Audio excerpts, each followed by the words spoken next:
gusto kong maklarify ang mga imbitasyon na natanggap namin. Pagkatapos po kasi ng Blue Ribbon Senate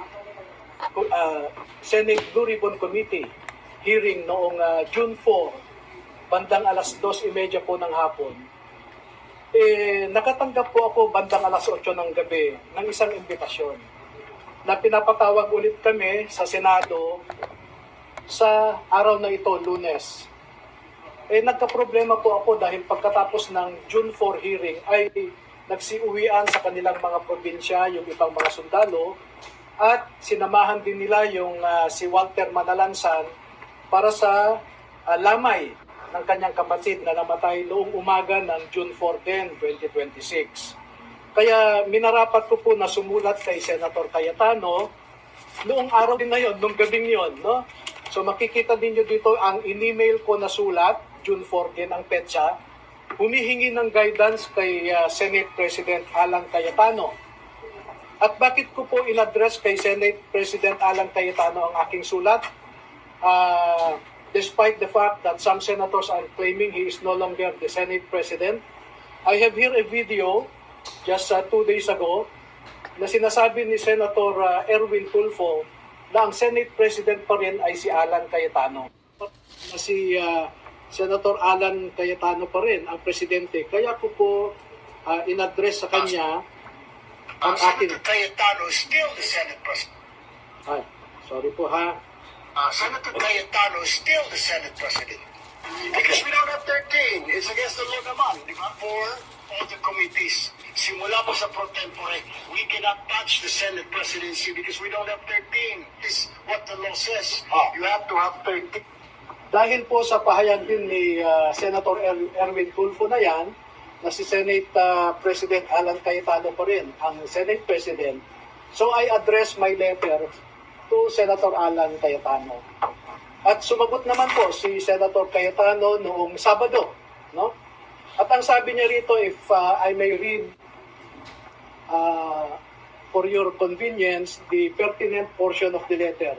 Ang sabi po niya sa second paragraph, we must clarify, however, that the hearing purportedly set for 08 June 2026 was not authorized by this office, by Senator Pia Cayetano as committee person, chairperson, or by Senator Rodante Marcoleta. No? So, bakit ko po minarapat na magpunta rito para sana tanungin kay Senator Cayetano itong sulat niya? No? Dahil makikita po din dyan, hiniram po itong rules ni Senator Robin.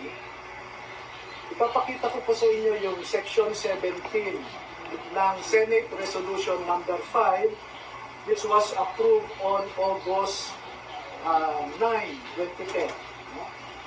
At ang sinasabi dito, any invitation for a witness or any subpoena should be signed by the chairman of the committee and approved by the president of the Senate. Maliwanag po dito sa Section 17. Kaya po tinignan ko itong imbitasyon, makikita ninyo rito, wala pong pirma yung nagsasabi na siya yung chairman ng Blue Ribbon Committee, wala rin pirma yung Senate President, walang approval. Kaya dyan po kami naguguluhan, no? At bakit ko po nire-raise ito? Dahil naman po sa for our safety and security, no? And we are expecting the good senators to follow their own rules. Itong sinasite ko po na Senate Resolution number 5 provides for the rules governing inquiries in aid of legislation. No? Ito po yung Resolution number 5. Okay? So, sana naman po ay sinunod ng sumulat sa amin yung sinasaad ng rules ng Senate. Kaya po kami nagpunta rito kay Senator Robin para mapaliwanagan din kami. Pangalawa po, sa totoo lamang ay we are worried but we are not scared that Mr. Erwin Tulfo, who claims to be the new chairman of the Senate Blue Ribbon Committee, is presiding over this investigation. Kasi po, inaakusahan, pero siya rin ang mag-iimbestiga at eventually siya rin ang magdedesisyon. He is the accused or respondent, so to speak, but he is the investigator and the judge rolled into one. Sa isang demokrasya po ay na merong functioning judicial system ay hindi niyo po makikita yung ganyang pangyayari. Na kung sino pa yung akusado, siya pa ang mag-iimbestiga at siya pa ang magdedesisyon kung sino ang nagsisinungaling at kung sino ang nagsasabi ng totoo. And of course, by human nature, we don't expect Mr. Erwin Tulfo to admit his guilt. And therefore, by human nature also, it is predictable that he will cite all of us as liars. And pursuant to his power as chairman of the committee, and that is debatable, he can cite us in contempt, he can punish us, and he can send us to jail. And for this purposes po, I will cite to you Section 18 po of the same Senate Resolution number 5. Nakalagay po dito, 18, no? Contempt. Contempt. Makikita nyo dito, ang sinasabi,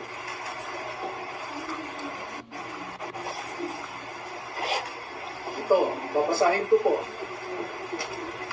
The chairman, with the concurrence of at least one member, may punish or cite in contempt any witness before the committee who disobeys any order of the committee or refuses to be sworn or to testify or to answer a proper question by the committee or any of its members or testifies falsely or evasively. Sa tingin nyo ba, sasabihin ni Mr. Erwin Tulfo that we are testifying truthfully? Sasabihin niya yan, you are testifying falsely. And what is the consequence of that? Contempt. And once you are contempt, I cited in contempt, itong rule po na ito ay in-amend ng Senate.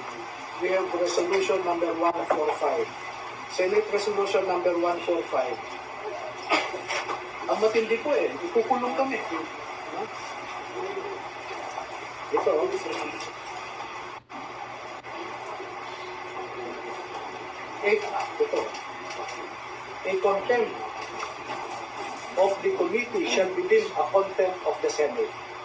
Such witness may be ordered by the committee to be detained in such place as it may designate. Pwede nila kami ipadala sa Pasay City Jail. That is the danger, no? Give me few minutes na lang. So yun po ang, having said all of those, this is our humble request to the members and leadership of the Senate of the Republic of the Philippines. First message, we should observe rule of law. We should observe your own Senate rules. If you do not follow your own rules, how can you expect us, non-senators, to obey your rules?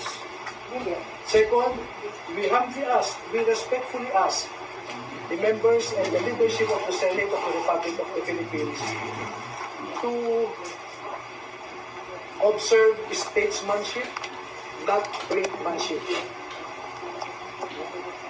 We observe delicadeza. Delicadeza is addressed to the census who were named in the affidavit of the 18 former soldiers. Hindi po pwede sa isang demokrasya na kung sino pa yung inaakusahan ay siya pa ang mag-iimbestiga at siya ang magdedesisyon kung sino ang nagso o hindi. Ito na lamang po ang panghuli na mensahe ko sa ngayon naman ay kay Senator Robin Padilla na isang miyembro ng Blue Ribbon Committee na pinamumunuan ni Senator Pia Cayetano at ang subcommittee chairman na si Senator Redante Marcoleta na hinanap po namin sila ay wala sila ngayon kaya bilang miyembro ng Blue Ribbon, sa kanya ko ihahatid ang aking mensahe. Magsusumite po kami kay Senator Robin Padilla ng pangalan ng 14 na mga dating Marines at dating empleyado rin ni Ginoong Zaldico na nagtrabaho at natawag ding basurero na nagde-deliver din ng pera sa iba't ibang mga personalidad. At ang pangalan ng 14 na ito ay isusumiti ko kay Senator Robin Padilla at siya na po ang bahalang mag-submit sa kanyang committee. No? At itong 14 po na ito ay handa silang tumalima sa anumang sabpina o impitasyon po na manggagaling sa Senado para magbigay din ng kanilang nalalaman tungkol sa pagde-deliver ng mga maleta na ito. So, nailabas na po namin ang 18, ipapaimbita namin ang 14 pa, at kung hindi pa ho kayo kontento, ay meron pa pong 7 na handang magtestigo rin.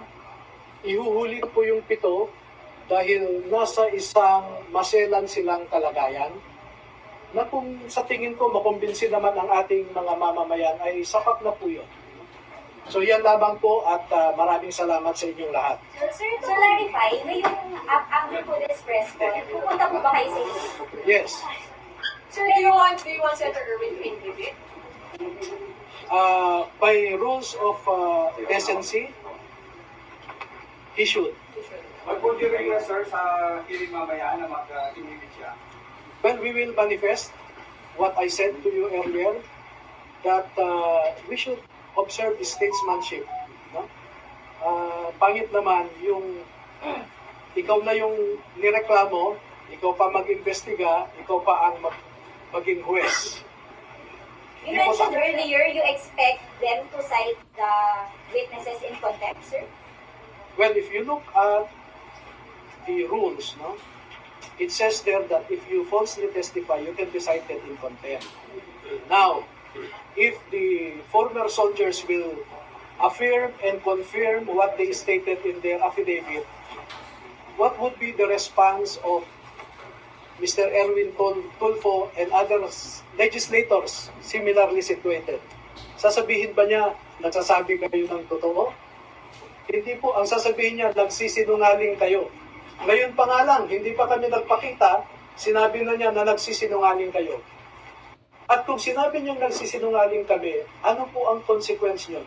Binasa ko po sa inyo ang Section 18 ng Senate Resolution number 5 as amended by Senate Resolution number 145 dated February 13, 2013. So wala kaming ibang patutunguhan kundi kulong po eh.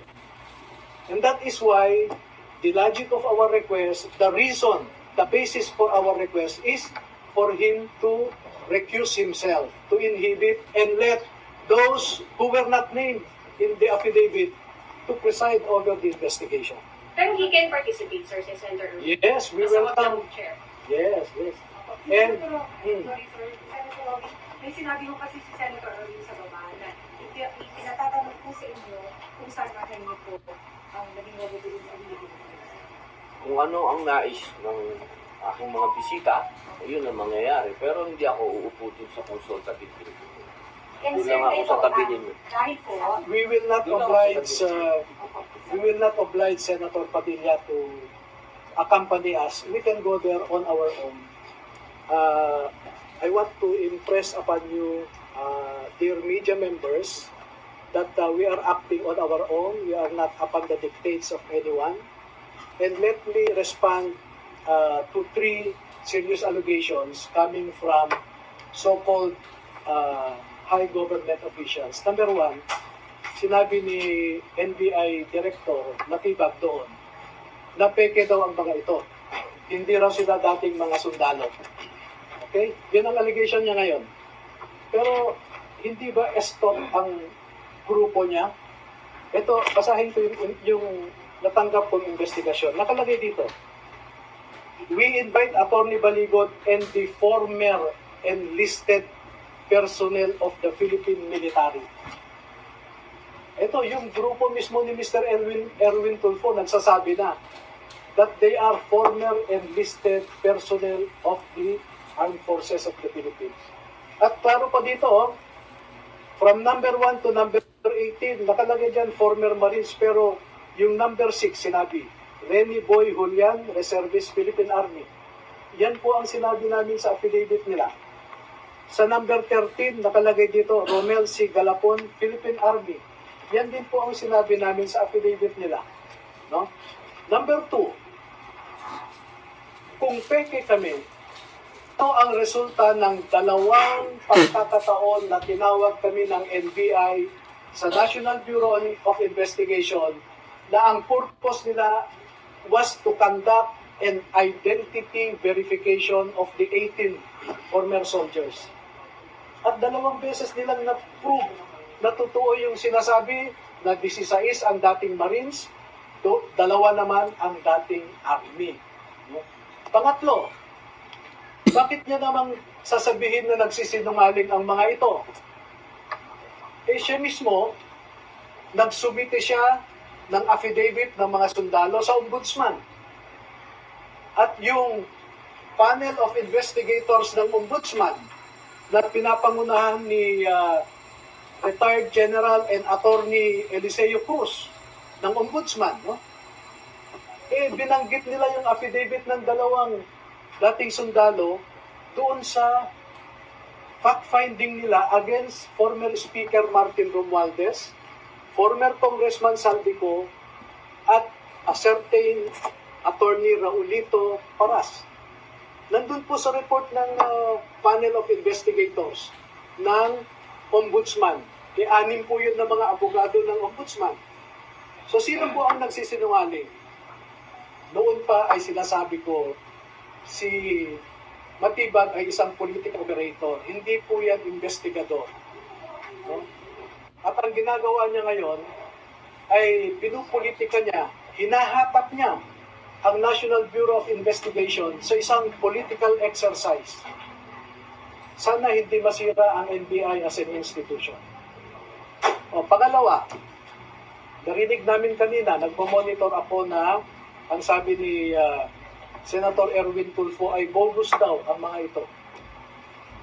Eh kung bogus ang mga ito, eh bakit pa siya nagpadala at sinabi na former enlisted personnel ng Armed Forces of the Philippines ang mga ito? No?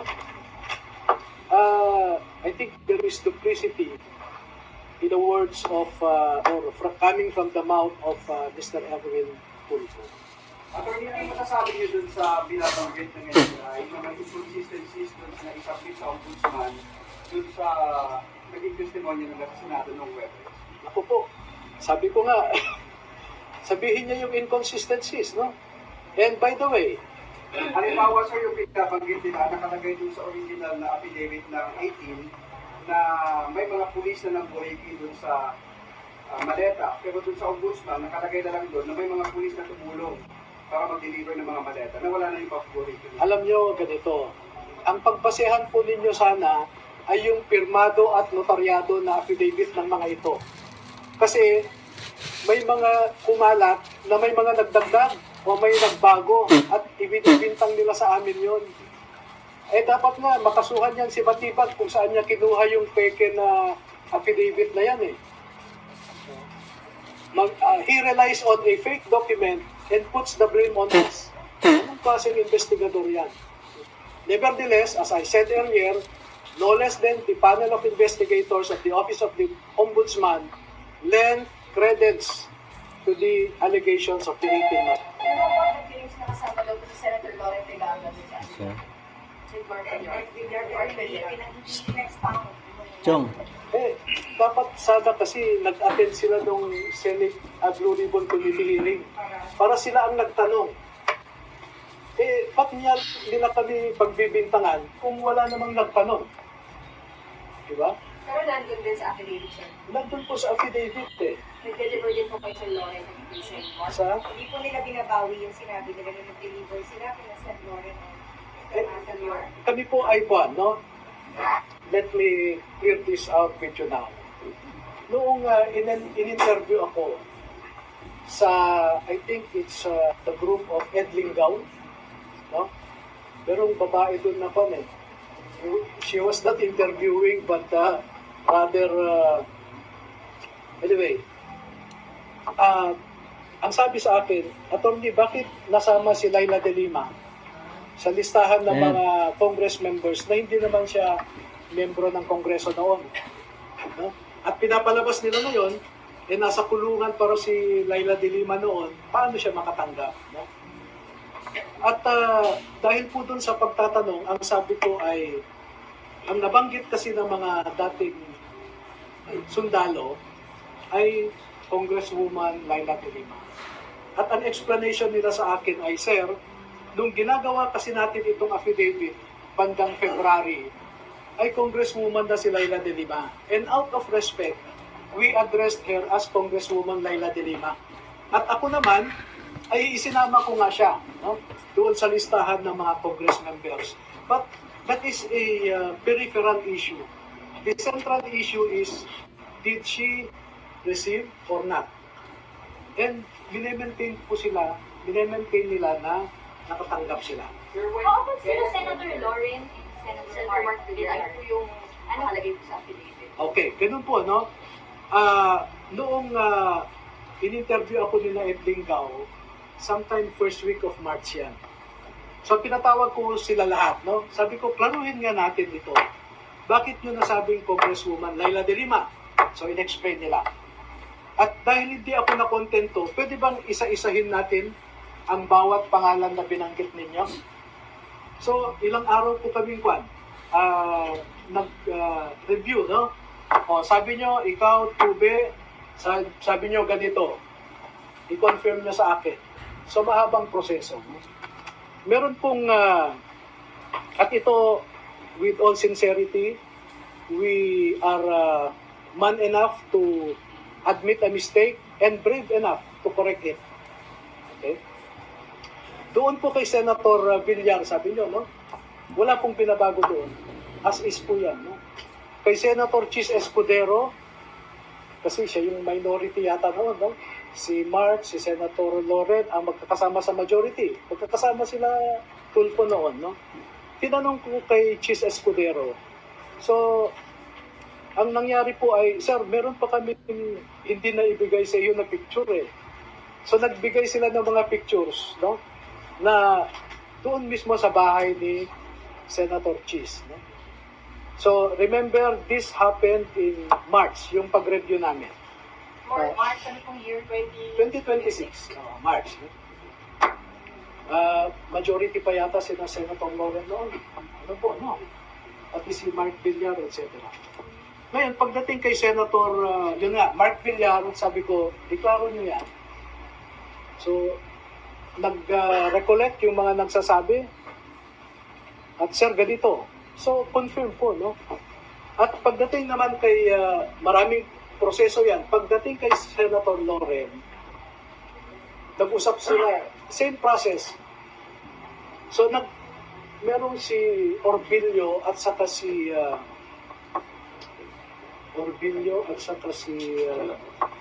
Galapon, no? Sabi nila, Sir,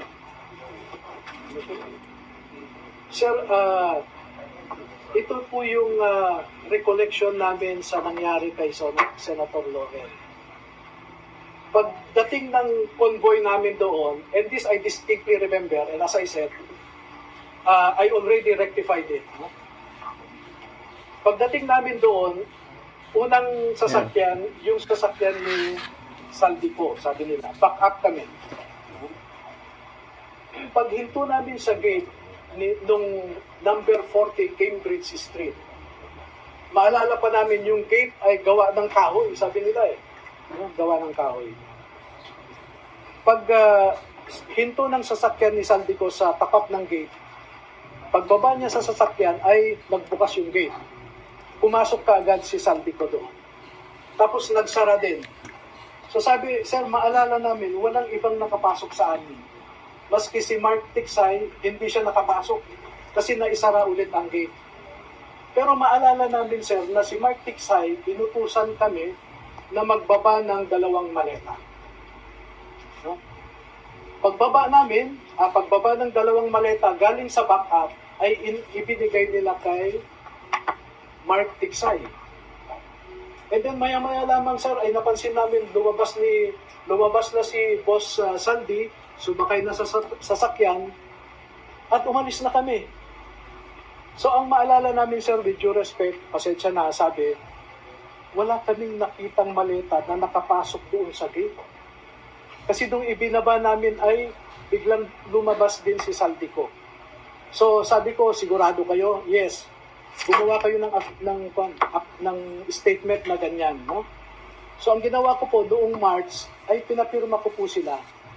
At dahil hindi ko naman kilala o wala naman akong access kay Senator Loren, pinakiusapan ko si Mike Defensor, no? Sec Mike, ako, may access ka ba kay Senator Loren? Bakit? Sabi niya, ganito yung sinasabi ng dalawang sundalo. Ibinigay ko po sa kanya yung sinabi ng dalawang sundalo. Sabi ko, inaamin nila pagkakamali nila. Kung gusto ni Senator Loren na kasuhan yung dalawa, ibinibigay ko ang ebidensya. Pwede niyang kasuhan ng perjury yung dalawa kung gusto niya. Pero as I said, we are man enough to admit a mistake and brave enough to rectify it. Okay? Second po, na gusto kong i-emphasize sa inyo, yung napangalanan sa affidavit na yan, gaya ng sabi namin sa affidavit, yun lamang ang naaalala nila noong ginawa yung affidavit na yan. In fact, marami pa pong iba eh. Ang sabi nga sa akin, Sir, pwede mo ba kaming isama sa Senado at saka sa House of Representatives para kung mag-session sila, ay mamukhaan namin kung sino yung mga nakita namin na hindi namin maalala yung mukha o ang pangalan. Bakit? Sir, kasi yung napangalanan namin dyan ay yun lamang yung mga sikat, nakikita namin sa TV, sa news, sila yung popular, sila yung palagi namin nakikita, kaya yan ang maalala namin. At yan po, nandun sa affidavit nila. Sinabi po nila yan. Sir, clarification. So, nagpunta po sila sa bahay ni Senator Loren, pumasok si Zaldi, pero walang maletang ipinasok. Yun nga po ang recollection nila after, no? Nung Kaya may mistake. March. Oo, na, sir, naalala namin, paghinto ng sasakyan, bumaba si Boss Saldi, bumukas na rin yung gate. Sa supposedly bahay po ni Senator Loren. Oo, yun ang, Hindi po nila nakita si Senator Loren. hindi po. Kasi po ang style nila yan, may everyday po may detail yan eh. Kung ano yung assignment nila, kung ano yung lakad, no? So, pwede ko ang ipakita sa inyo na sa oras na ito, pupunta si Saldico dito.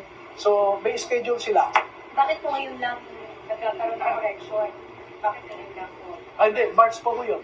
March pa yung After nung interview, pinakorek nila. Pinakorek. after nung interview kay Ed Lingaw.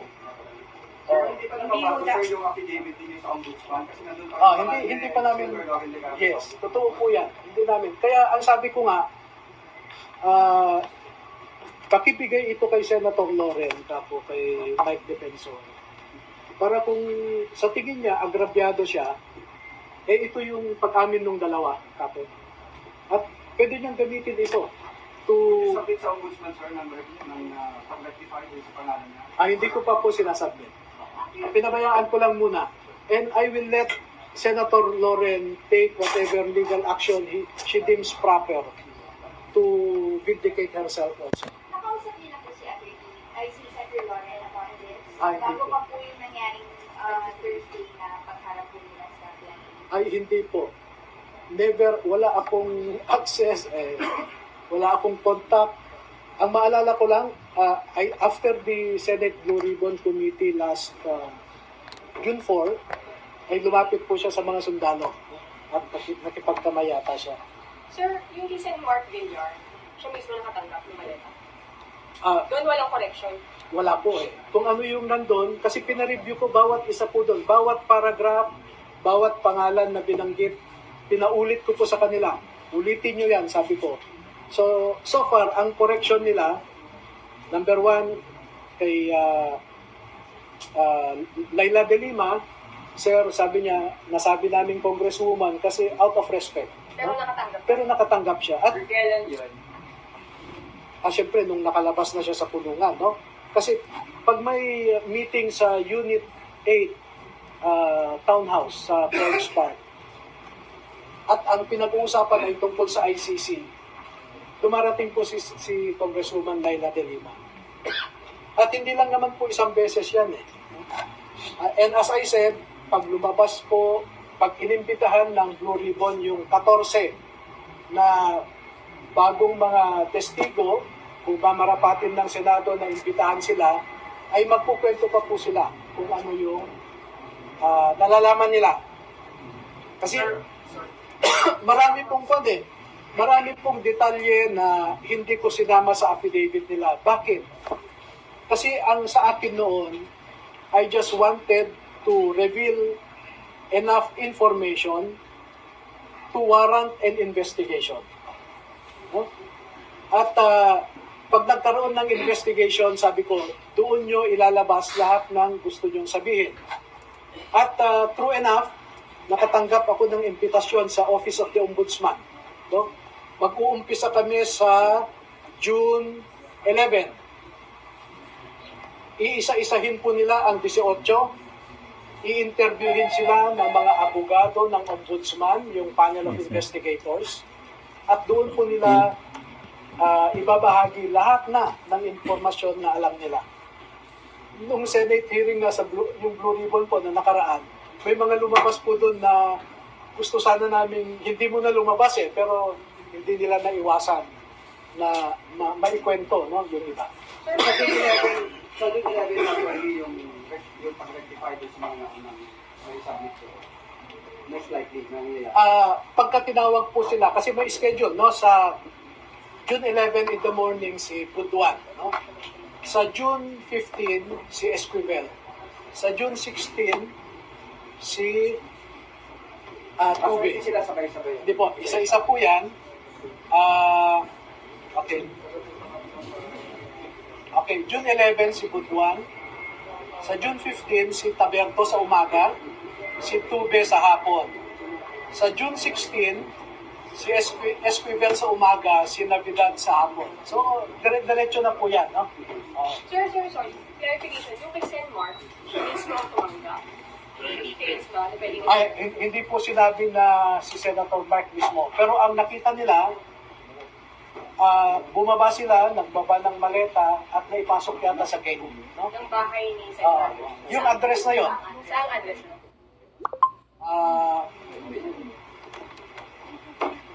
do you have time to wait for my answer? Ay, ano lang, sabi lang, sir. Actually, nakita ba nila na tumagal na maleta si Senator Mark? Hindi, sabi nga nila, hindi nila nakita si Senator Mark pero naipasok nila yung pera sa compound, no? Sa loob. Saang address? Sa bahay niya. Ito po yung, Kailan? Set dito. Kay Senadora Loren, attorney, nakita rin ba na tumanggap siya ng maleta? hindi nila nakita. Hindi nila nakita. Pero bahay. Pero walang pumasok na maleta sa bahay ni Sir. Yun po ang naging clarification. No? Kasi parang sandali lang daw pumasok si Juan si Saldi. Pagpasok niya, naisara daw yung gate, so pati si Mark Tiksay naiwan sa labas. So hindi nila alam kung pag-alis nila ay naipasok naman eventually yung maleta. Hindi po kasi paglabas daw ni Juan, pagbukas ng gate, lumabas si Saldi ko, sumakay kaagad sa sasakyan. Nandun pa yung maleta. Hindi, ang sabi nila, sir, malamang malamang isinakay ni Mark Tiksay sa sasakyan ni Boss Saldi. Then pumunta na sila sa next destination. Naibigay ba kay Senadora Loren? May binalik ko sila kung pinaibigay o wala? Yun po ang salaysay nila ganito na lang, no? As I said, I actually armed Senator Loren Legarda to go after the two if she deems it proper. So yung kay Senmark lang, sir. Sandali ha, Mark, Villar, sandali ha. Sir, kung tinitingnan nyo, tanongin namin si Senator Robin, sir, nakarating ito po. sa inyo yung Ito na, no? Paragraph 42, letter F. Kami, Orbilio, Bobares at iba pa, kasama si John Paul Estrada at Saldico, ay nag-deliver ng 7 medium-sized maleta kay dating Senator at DPWH Secretary Mark Villar noong 2022 sa kanyang bahay sa Portofino South, Bielia Street, Daang Hari, Las Piñas. Nakita nila, sir, na tinanggap mismo ni Senator Mark? Wala po silang sinabi na gano'n. Basta pinadala nila sa address na yon. At pagdating po ng masusing pagtatanong ng panel of investigators ng ombudsman, ay dyan po nila maging official na sabihin kung nakita nila o hindi. Pero naipasok, sir, yung maleta dun sa compound. I think so. Kay Senador, hindi. Wala silang nakita. Hindi nila nakita na nakapasok sa gate eh. Kasi yun yung what they clearly recalled was that pagbaba ni Saldico, nagbukas ang gate, pumasok siya, sinara din yung gate daw. So pati si Mark Tiksay, na usually sumasama sa kanya, naiwan sa labas. Sa reaction po, mamaya magsasampa daw ng libel charges si Senator Edwin Tulfo sa Pasay City Court. Wala pong problema. We expect all of this. Pero attorney ngayon, kung anumang Blue Ribbon Committee ang gagawa ng hearing, pupunta po lahat. Opo. For the record po. Yes. Thank you, sir. Thank you. Thank you so much.